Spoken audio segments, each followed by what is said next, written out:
Hi guys, welcome back to the channel. bradamckinnon here. Today we're just going to go through the process of mixing up some base compound or setting compound using a mixing drill.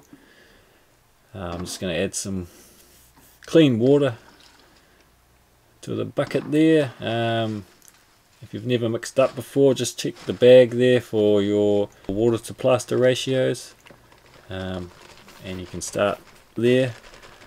Since I sort of do this all the time and know how much I need, I just put some water in the bucket, and you can just add plaster till it comes to the consistency you need. Here I'm just adding the plaster to the water. And a little tip here, if you've used the bag, if you empty the bag, it's just to rip the top off there and fold the edges over, and you've got a rubbish bag or somewhere just to put the leftover plaster that you don't need.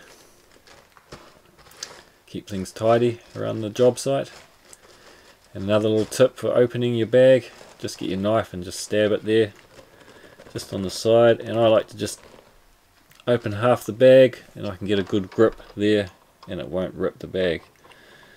Plus, makes it easy for sort of folding the top over when you want to store that bag of plaster till your next use. So I'm just going to add the paddle to the drill there, lock it in place, and we're just going to start by mixing nice and slowly just till the plaster and the water start, and then you sort of know straight away I need a bit more plaster there, it's quite wet, so I'm just going to add a bit more. Now if you're mixing by hand, I have another video, it's a bit of a different method there, so that's linked in the description. If you're mixing by hand, go check that video out. But we'll just continue here with the mixing drill. You can see there it's quite wet, and the thing is with setting compound or base compound is the more you mix it, the sort of thicker it's going to get. So if it looks a bit wet to start off with, just keep mixing, and it'll gradually get a bit thicker as those lumps start to break down and absorb all that water. But the beauty with the mixing drill is if it is too thick, you can add water. It's not going to be too much of a strain on you compared to mixing it by hand. So I like to give it a good mix up till all those lumps are gone.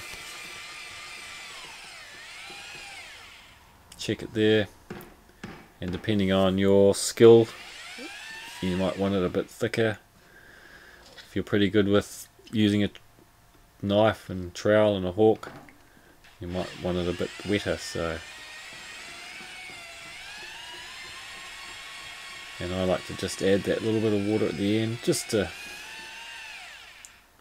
wet it a bit more and make it a bit easier to use on the tools. And we'll just tap the paddle on the bucket there to get all that plaster off. And I always like to keep things clean and tidy. I've had that mixing paddle for 25 years now. Gotta look after your tools. And another good tip, just use a gauging trowel to get the plaster out of the bucket. I always like to just dip it in a bit of water first if it's got a bit of dry plaster on it. And there you can see the consistency I've got. It's just falling off the trowel there. Yeah, that's how I mix up plaster using a mixing drill. And there you can see, you can just fold that over there. Till next time. Hope you've enjoyed this one. Catch you on the next one.